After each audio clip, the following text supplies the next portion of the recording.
Hey everybody, I know there's gonna be questions of why I'm re-uploading this review after I just released it. Well, it turns out that I messed up with the audio and my voice sounded like a blabbering demon. So now that I went back and fixed it, I also had to do some re-recordings as well. So there are a few minor changes compared to the original upload. But with that, I fixed up the audio with this version, so enjoy.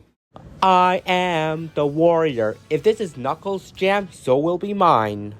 What's up everybody, this is Willie and welcome to another video where it is now my review on the Knuckles show, which was my first time watching as I mentioned in my Sonic movie video. So I'm going to preface this by saying that this watch experience is going to be fresh for me and I'll be reviewing each episode and sharing my overall opinions on them without having any sort of in advance context to what happens next. And before I even get to the review, I might as well talk about what I know about the premise of the show and the fact that it's obviously a spin-off about Knuckles and his inventor training his apprentice, who was a well-known individual from the movies, to become a warrior. And I did check out some of the reviews and there was a lot of mixed reactions to the show, mostly negative because from what I understand, Knuckles isn't the primary character focused on the show, despite his name being the main advertiser for the series. But you know what? That intrigues me to watch the show even more, so let's get right into it. So we begin with the first episode, The Warrior, and it starts off with Sonic's narration, or let's just say recap of the events of the second movie, which I'll preface to anyone who will be watching this spin-off for the first time. It does take in a bit of the context of the second movie, and if you don't want to be spoiled on it, I might as well recommend you watch the movie before you watch this spin-off. But anyway, Sonic's narration ends when he acknowledges how Knuckles is seemingly struggling to immerse himself with the Earth environment. And we see here how he's causing a ruckus at the Wachowski's residence, and it first starts off with him combating the construction workers who are trying to fix the mess that he caused, which makes them leave and reprimand Maddie, who I do feel bad for in this spot. And considering Tom is not even there, it's definitely a hardship for her to raise these three creatures, especially Knuckles. Considering his nature is all about warrioring and having completed the Master Emerald quest, he's got no battle to do during the time being, so he's just trying to seek for his own, which is not really a great idea in the grand scheme of things. So we have Sonic trying to coax him into enjoying himself in his new residence. And he does take Sonic's advice but executes it in the worst way possible, where the following day, Maddie makes them some breakfast and the first thing she sees is an iron throne that Knuckles made, which we later found out comes from their vehicle. So that's catastrophic. And on top of this, Knuckles single-handedly made the living room into a battlefield, having the family dog face off against the mailman, who was innocent to all of this and was just trying to deliver mail. And now he wants to go home. And at this point, Maddie just had enough of Knuckles, so she grounds him. Just like that. And finally, Knuckles doesn't even know what grounded means, because I guess he was never disciplined in his life growing up. So he needs Sonic and Tails to explain to him, and he does try for some reason to snap back at Maddie, which she's the one who's insistent to raise you moving forward. So why don't you just comply with her instead of trying to express your own convictions sometimes? And at this point, Knuckles finally gives in and casually makes his way to the attic to adhere to his punishment. So then we cut to Wade Whipple, who we know from the movies, and he's just playing bully, but he's getting distracted by this little girl Susie, which reminds me of the time when I played Roblox Outlaster, where I'll just find ways to distract other competitors so my team can win, when we're both pretty naughty and evil. But anyways, Wade fails to score a point for his team, and his friend Jack decides to throw him off his team and rips his jacket off of him. What a great friend you are, not. So back with Knuckles, he just lays there on the floor of shame, like he would say, and Sonic would just hang around and tease him until he suggests him activities that he could do while he's grounded, like music or games or even TikTok dancing. Good luck going viral, Sonic. But yeah, and that is actually the last of Sonic we'll get from this spin-off. So we're stuck with Knuckles and we just see him feel very somber in that moment until the spirits of the chief Echidna comes and informs him he must educate someone to be a warrior, and he recommends Wade, which he shows on a newspaper. But yeah, this leads to what the story of the spin-off is going to be, the Wade and Knuckles story. So Knuckles makes his way to Wade's home where he's just weightlifting, and he arrives to explain that he's going to teach Wade how to become a warrior so he can assist him to becoming a bowling champion. So they start a little road trip which feels like a somewhat parallel with Tom and Sonic, but obviously not much gravitas with them since we just got this dynamic, so we didn't have much time to see how the relationship goes. But anyways, while they're on their trip, it turns out they're being tracked by some former gun members named Mason and Willoughby, who are already showed their mouths when they use a ring portal to throw their supervisor in. But basically their intentions is to just capture Knuckles for their own benefit, and they already have weapons crafted so they can match with his combat skills. So then back with the pair, we have a very notable visual of just Knuckles snacking on some grapes. Yeah, exactly. So then for Wade to qualify as a warrior student, he must know his battleground, which gives Wade an idea what his battleground will be. A bowling alley, the one we just saw him at. And Knuckles even saying that it's a place for adult idiots, but Knuckles does participate in some bowling and he smashes it pretty well. Which, I mean, to be fair, his muscles are his biggest leverage in succeeding. But anyways, we do have this nice moment between Knuckles and Wade where we do get a backstory with Wade on why he loves bowling, and that is because of his father, who was a champion at it. But unfortunately for him, his dad would abandon him, which does leave some question marks. Why is he loving bowling even if it relates to his father who left him? Well, the only merit is the fact that Wade can try and relive the times that his dad was still with him in the context that he would develop from what his dad taught him in bowling. Which, did he really though? Not much to a degree. But yeah, a decent backstory for Wade so we can get to know him more. Then those gun agents arrive and they start attacking Knuckles, with everyone who was at the bowling place running away besides Wade, who just hides somewhere. But Knuckles does have the upper hand at first before the agents use a ring portal to transfer him into a little box cage. And he's stuck inside. With him captured, it pretty much is what the agents needed and they're about to take him away. However, Wade was still there and witnessed everything, and he knows he cannot let Knuckles get taken away like that. So, there happened to be one of the weapons that the agents left behind, and it gives Wade an idea to make use of it, and that ends off the episode. What an interesting start to this series. And to me, I already like this dynamic between Wade and Knuckles right off the bat, because Wade is a somewhat kooky character, and it'll be interesting to see him show some character developments with the storyline that's being set up. So I'm excited to see how Knuckles is going to train him to be really good. So then to episode 2, where we have the agents drive a captured Knuckles to a cabin, which is around the time of dusk, which for some reason, why didn't Wade react quicker? Well, it's because he pretty much sucks at this point. But anyways, thanks to one of the weapons that the agents left behind, Wade is able to use that to his advantage when he faces them. But he's going to need some more resources, so he grabs some materials and imagines himself executing his brilliant plan, which does not turn out well, as we see him act on it all wrong and it ends up blowing up his squad car. So that's pretty unfortunate. But his little catastrophe distracted the agents well enough to investigate what's going on out there. And when Wade tries to activate the weapon he has, it goes haywire and just flies him straight into the cabin where he faces off against Mason. And although the latter does have the upper hand at first, Wade uses Sriracha to knock out Mason. And when he arrives in the room where Willoughby is guarding Knuckles, he uses the weapon to blast open the box and free Knuckles from it. So now that he's saved, the two must get out of the cabin, and Knuckles gets Wade to piggyback him, and he springs out and glides for a lengthy time before he reaches the surface, where we humorously have him drop Wade into a dumpster. Yeah, pretty much reflecting on how Wade is just a mess. But anyways, the agents are pretty flustered with what just happened, but are still resolute on capturing Knuckles, so they're not going to give up on that spot.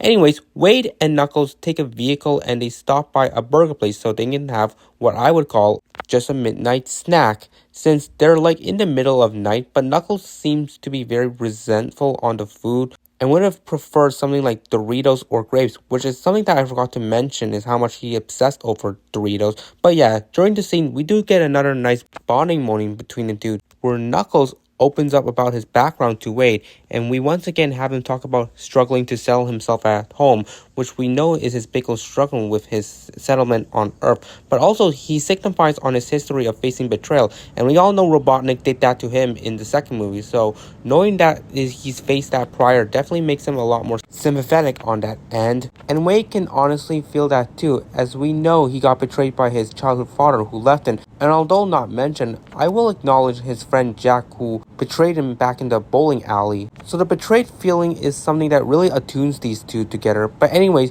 they're done now, and so they're back on the road listening to music. But then on the radio, it shares some shocking news that Wade is now a fugitive and he's now being manhunted, adding a bit more urgency to the pair's adventure. So this is going to get intense. But with Wade's name on the chopping block, he's going to need to find a place to, I guess, quarantine himself. And what do you know? The place that he chooses is his childhood home, where he reunites with his mother Wendy, and the episode ends with her just fainting. Which, on the initial watch, you would think that she would faint at the sight of seeing her son again. But when you watch the next episode, it brings in a different context than what was portrayed on this episode. So with that said, I do think this episode was fine enough, but it did meander a bit and it felt a bit rushed, especially when we got to the end, which I didn't even know was the end. But yeah, things are starting to get more intriguing moving forward, so we'll see how much of the potential is going to be lived up to in the next few episodes. And now we go into episode 3, where we obviously continue off with Wade reuniting with his family, with his mother greeting him, and it does turn into a conversation regarding their somewhat estrangement. And then that's when we are met with Wade's sister, Wanda, who is such a snobby sibling who also works for the FBI and constantly belittles her brother for being a local cop. So then afterwards, Knuckles introduces himself, and that causes Wendy to faint. And that's why she fainted in the context of seeing Knuckles. So then we have the two enter the home, with Wendy, I guess, apologizing to Knuckles for rudely fainting on him, which fair enough. I mean, and then Wanda, despite being told Knuckles is a guest, she still does an inspection on him using a metal scanner to check him out. And I just love how much paranoia Knuckles was expressing over just being inspected. But then afterwards, Wendy invites the two to a Shabbat dinner, which is a Jewish ceremonial meal. And in speaking of that, that is when Wayne has childhood flashbacks of Wanda just straight up bullying him during the dinner. Which, I mean, to be fair, you were kids at the time. You guys are grown-ups now, so probably you wouldn't be as physical, right? Well, so the four have dinner, and Knuckles, although he's pretty hesitant by the lack of grapes there, he was really enjoying the feast. While we have Wanda, Wendy, and Wade go at it with each other, and it gets to the point where violence comes into play, with the siblings kicking each other's shoes, and then culminating with Wanda literally stabbing her brother with a fork. Like, seriously, how mature can you be as an FBI agent to just do that to your sibling, especially at the adult age? Like, you should be more mature than that. And finally, the fact that Knuckles is the only one that's acting normal during this dinner, that makes it kind of out of character, because he's the one that's usually sprucing up problems like this. But I think this scene kind of like is a way for Knuckles to observe and reflect on the fact that it's an example of what he has been doing when he started living in the Wachowskis, and seeing how that kind of connects with him, I think gives him an idea that stuff like that results in problems, and the result of problems leads to consequences. And unfortunately, he faced those consequences when he caused those problems back at the Wachowskis. So I may be interpreting this a little bit strangely, but I do feel like what Knuckles just witnessed here is a way for Knuckles to get into his senses of what it's like in his residence, because he's the one being the sorcery of the problems. But anyways, dinner was pretty much just that, and Wade just runs into his room and isolates himself. But then Knuckles comes in to comfort him and learns a lot about what Wade likes through his posters of celebrities, even one including the bowling champion who happens to be his father, named Pistol Pete Whipple. And Wade also introduces Knuckles to music he likes, and I guess he does have some taste, liking Blake 182. But anyways, Wendy invites Knuckles for dessert, and they enjoy it together watching a TV show, and things may be peaceful, right? Well, now the hunters somehow found out where Wade was hiding at, and they break into his childhood home trying to capture him. But Knuckles saves him against the first guy he attacks, and then Wanda is attacked by a guy with chains, but Knuckles is able to use the chains against him and toss him onto the shelves. And then we have the last two guys facing off Wendy, who's trying to fend herself off with frying pans. When Knuckles and everyone else joins in on the fight, we have Wendy make one request of protecting the candle lights, and that leads to this funny visual with the camera moving around the candles, and we have the fight happening in the background, and obviously the Whipples had the upper hand and beat the men down, and the episode ends with the candle lights being blown out. So there's that. Okay, this episode was kind of middle of the road. We spent the entire episode in the hospital where we just meander about with a bunch of conflicts that don't really amount to much, and personally, Now that we made the halfway point, I don't know where the trajectory of the season is going to go. All we know is that Will still needs to make his way to the bowling tournament, and we still have the agents going after Knuckles. And now we know that Wade is a fugitive that's being manhunted. So there's a lot going on, and the episode didn't really fulfill a resolution to any of those storylines. It was basically a continuation of the Manhunt storyline, and considering there's 3 episodes left, we'll just have to see where it goes from here.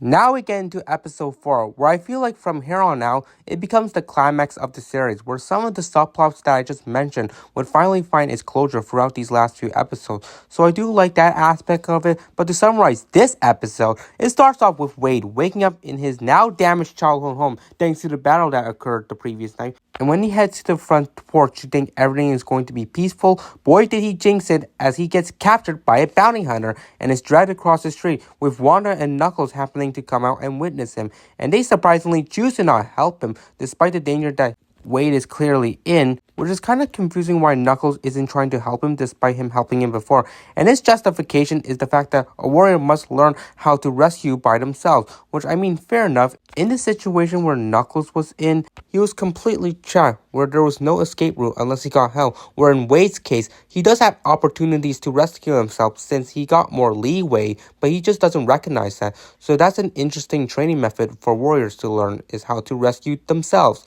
in the spot that they are captured. And finally, we find out that the bounty hunter who captured Wade is none other than his ex-friend, Jack Sinclair, that traitor. Wow. So anyways, he locks Wade up inside an electrified barred cage, meaning if Wade tries to come in contact with the bars, it'll electrocute him. And so as Jack is escorting Wade with his truck, we have Wade trying to break himself free, but obviously because the bars are electrified, it electrocutes him, and he gets knocked out and awakens in what appears to be some sort of dream, which is more so for the purpose of getting him to train himself. And he does get some assistance from the spirits of the chief Echidna, because please, and then the dream spirit of Jack Sinclair. And we do have some funny visuals of Wade literally wearing a Knuckles costume, and then some sorts of goofy things. Like this sequence went on a bit too long, but it also involved some kind of rock song titled Flames of Disaster, which now I finally know where that song came from, because I did use it to correspond to with one of my Knuckles fan arts I made. So I was under the impression that it was the theme song, which I was wrong. So now finally knowing where it came from, it wasn't even Knuckles who sang it, it was Jack Sinclair. But anyways, after this long dream sequence, Wade is finally able to get into his senses and find his strength to escape from the cage that he was locked in. And his way is blasting through the roof of the cage, which I don't know why Jack Sinclair did not try to check the sturdiness of it. But anyways, Wade is able to rescue himself. But of course, it wouldn't end right there without one final showdown between him and Jack. And with the help of some witnesses who happen to be there, it adds to the more dramaticness to where we have Jack and Wade go at it in a sword duel, which are very sharp, and Jack hands one of his swords to Wade, and they're going to charge at each other on their vehicles to duel it out, where Jack has a bit of an advantage because he's riding in a motorcycle, and Wade is just borrowing a bicycle from one of the children. But despite the advantage Jack had, he somehow just fumbles so terribly, and Wade wins the duel, as well as using the sword to chop off a part of Jack's long hair. Get wrecked! And because Wade won the duel, Jack must surrender what he has to Wade, where he first gives him his jacket, then his shirt underneath, which did worry me a bit at first if he was getting a bit too excessive over his desires, but no, he just wanted to keep all the good stuff and leave Jack with absolutely nothing but a tank top and some lame old pants as a great comeuppance for his betrayal that he caused in the first episode. So I think this was a really good way to culminate that storyline, even though it was never really something that was completely focused on properly. But anyways, now with Jack out of the way, Wade takes the motorcycle and heads back to the Whipple residence, where Wanda and Knuckles are surprised to see him, with Knuckles being aware that Wade has fully succeeded in the training of rescuing himself, meaning he is now qualified to be a warrior. So now we have Wade and Knuckles riding a motorcycle with Wanda and Wendy behind in a vehicle, making their way to Reno, where the bowling tournament is going to be taking place. So that is the ending of the episode, and I'm kind of mixed on it, which this one in general kind of got me understanding why there's a lot of mixed reactions with this show, considering Knuckles barely got any minute of screen time in this episode, so it really allowed me to understand why some people would label this the Wade show, and I can get that sentiment, but you know what? I feel like this episode was a way for Wade to really apply and develop himself with what Knuckles had taught him, and with him being able to succeed in that throughout this episode was satisfying enough for me that didn't make me feel like it harmed the show too much, even though there was a lot of meandering about. But I'm getting excited for the final few episodes, considering we are about to see Wade really tap into his warrior mode. And now we get into episode 5, where they arrive at Reno and they enter the main building, where as Wade and Knuckles are settling themselves, Wanda and Wendy try to make some offerings to Knuckles, which Wade rejects on his behalf, and that is when he sees his long-lost father, Pistol Pete, and Wade really wants to greet him as a way for a nice little reunion, but he's also pretty nervous and hesitant about it, which I can understand. You know, it's kind of an uneasy feeling to see someone that you know that you haven't seen for a long time, and most of the hesitation does stem from how they perceive you, whether they're going to even recognize you or do they not like you anymore. Like, there are so many thoughts that go through your head in this spot, so I can understand why Wade is expressing a lot of hesitation, but Knuckles is able to comfort him in this spot and help him create this nice reunion with his father with the help of a secret earpiece, or let's just say an AirPod in his ear connected with Wade, and guide him what to say when he interacts with his father. And so he does. And although awkward at first because it does sound like Wade is repeating words, eventually it stops because some mascot who looks like Knuckles interacts with him. So now Wade gets to talk more freely with his dad, and the reunion was a lot more nicer than I thought it would be, and the two quickly bond over how much they missed each other. But before we can continue on, we cut to a scene where Mason and Wilby, the agents that we probably forgot was coming for Knuckles, are somehow kidnapped and are on the verge of execution for their failure to hand over Knuckles to, I guess, the buyer. And before he can execute them, Wilby uses the magic of her words alongside some strong verbatim that convinces the buyer to give her and Mason one last chance to get Knuckles, or else their lives are over. So he releases them and they're back on track to capturing Knuckles once again. So we cut back with Wade and Pete, who are competing in a tournament and are the winners of the semifinals, so they qualify to the final round. Good for them. But they continue their bonding session where Pete finally gives his story on why he left and abandoned his family, and tries to find ways to justify it by presenting some CDs Wade likes, which, okay, but in the end, Pete does apologize to Wade for abandoning him, even though something like that comes out very insincere in a way that I would instantly pick up on, because if you're going to apologize, at least make a phone call or something. Not just suddenly wait for that person to physically reunite with you in order to do so. That kind of loses some generosity there. And we do have Wendy spot the two having a conversation and just avoids any sort of eye contact. And once Wade makes his way to the hotel room where he meets up with his mother, she does give him a warning that her ex-husband is capable of just sweet-talking to get what he desires, which can usually be done in a very cunning style, which Wade tries to reassure that it's okay after the nice reunion bond. But then, as we see Wendy make her way to the elevator, guess who's there? Agent Mason. Like, it wouldn't be a shocker for us to not recognize who he is. And the next thing, Wade's dad invites him to the top floor where the man gives him the biggest surprise of all with an apology to come with it. But not an apology for what he'd done in the past, but what he's going to do in the present, which is that he's secretly associated with those corrupt agents who now hold Wade's family at hostage, which quickly proves Wendy's claims to be correct and how Wade was pretty much blinded by his dad's words. And in full context, the reason why Pete is doing this is to make sure that he's the only one who's going to win the tournament. And considering if Wade is there, it has a competition aspect to it. But if Wade doesn't appear and is having to deal with the agents instead, that means Pete would automatically win the tournament, which in light of that really emphasizes on his selfishness, which was clearly apparent when he abandoned his family. But I think this act Pete did really cements that. So now with Pete making his way to the tournament, Wade is going to have to deal with the agents himself, where in order to keep his family safe, he must surrender Knuckles to the agents, since that's what they wanted to begin with. And to make things even more robust is the fact that when Wade is going to get Knuckles, he has to stay on the phone line with them so they know that he's not doing anything sneaky in between. So he's really backed into a corner here, and he has no choice but to relent and head to the hotel room to get Knuckles to go up, and in doing so, lying to him about a surprise that's on the top floor. So that convinces him to go up, and once Knuckles and Wade enter the elevator, Wade has the excuse to say that he forgot his name tag, so Knuckles is going to go up the elevator alone, and with the agents ready to shoot him once he reaches the top floor, something is going to go down, and that right there was the conclusion of the penultimate episode. Wow, we are already getting down to the nitty gritty, and things have now gone intense. So you know what, let's have less time with me wasting my breath, and let's get to my review of the final episode. So it's episode 6, the finale, and we continue where we left off with Knuckles approaching the top floor in the elevator where the agents are about to ambush him, and when Wade updates the agents that Knuckles is almost up, the agents charge up their weapons and blast as soon as the elevator doors open, but only to make the shocking discovery that the only thing that they blasted was the mascot, which Knuckles so happened to be hiding on the ceiling of the elevator and ambushed them instead, knocking them backwards, and that's when the reveal is that Knuckles was listening the whole time, dropping the little earpiece AirPod that he was wearing, which we all remember that he had in the last episode. So that was a really cool revelation to all of this.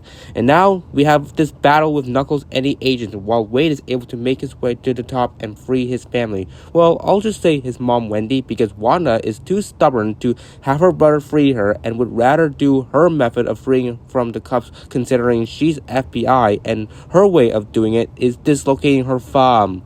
Like, you can't be serious.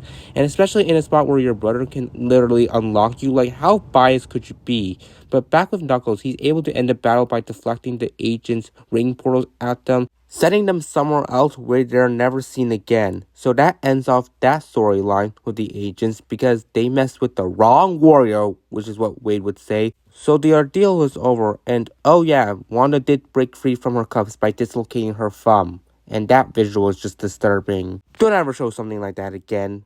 But anyways, Knuckles urges Wade to scurry his way to the tournament since that was the main goal of this adventure. So the four of them make their way there, and Pete is obviously there and seemingly tries to declare himself as the winner since Wade is not present despite the announcer's attempts to introduce him. But Wade finally makes his entry, and we get this very awkward insult match between him and Pete, where Pete in particular is being cocky, which is what champions are normally good at. But anyways, the final competition begins, and the two bowl where they make really good strikes, and also on top of that, Wade's partner is none other than the little girl Susie, who was from the first episode distracting him. So it's great to see her now on his side after the wonkiness with their relationship, and we do have Knuckles watching the tournament from a TV screen, but then he hears commotion outside, and when he investigates, he gets caught in some chains and is pulled over by none other than the buyer, who is now operating a literal mechanical machine, because I guess he found out Willoughby and Mason failed and took matters into his own hands, which is like,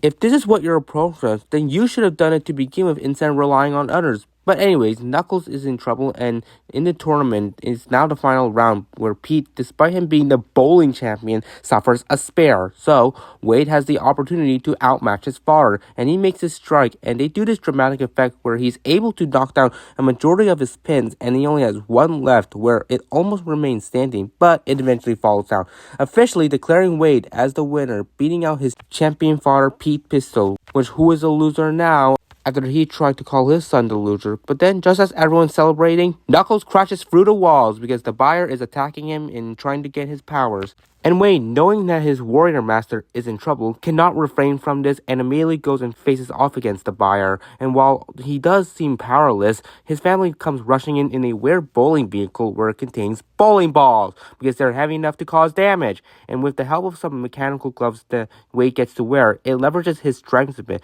But just before he attacks, Knuckles seemingly gets his powers absorbed into the buyer's machine, and he is tossed on the ground unconscious. And this is when Wade, as he's striking the buyer's machine with bowling balls, tries to give a speech to Knuckles, reflecting on his adventurement and how he developed thanks to him, and how he wants Knuckles to feel himself at home with what he's done. And after Wade runs out of balls, Knuckles is able to regain his consciousness and pouts onto the buyer's machine, where he's able to absorb all of his powers back, and in doing so is able to unleash the flames of disaster with his fist. And so Knuckles is able to destroy most of the machine, and Wade uses the power glove he has and launches it at a giant ball, which knocks it over over, and Knuckles uses it to make the final blow by dropping it onto the bar, completely crushing him to death and ending off the final battle right there. So back inside the bowling alley, Pete tries to steal the trophy, but Wade and his family are able to stop him before he can try and get away with it, since that trophy rightfully belongs to Wade now that he's the winner, not Pete. And I think it was a great comeuppance that Wendy and Wanda would be the one to knock out Pete, and also because Pete clearly comes off as a sore loser in this spot, where his first time losing and he can't even accept the reality shows how he is a poor sport about it. And although he's not really expressing it, his actions show right there that he doesn't really want to accept the outcome of him losing. So yeah, but anyways, Wade takes back the trophy and we have the final scene with them making their way back to Green Hills. And to end it all off, Wade presents Knuckles a song which happens to be Warrior from Scandals. And this is where I can mention that song is the theme song for the show, which is really good because that song is a great one-hit wonder from that group, and it's awesome to see this show really spruce it up to the modern viewers. So they're introduced to this wonderful song, and to be honest, because of this show, I've just been blasting this song non-stop, and considering my birthday was passing by not too long ago, I played this as my birthday song as well. So thank you, Knuckles Show, and Knuckles certainly calls this song his jam. But yeah, that is the ending of the episode. I think it was a very satisfying conclusion to the Wade storyline where thanks to Knuckles, he really developed himself to become a warrior in such ways where he's able to succeed in bowling, which was his biggest problem at the beginning of the series.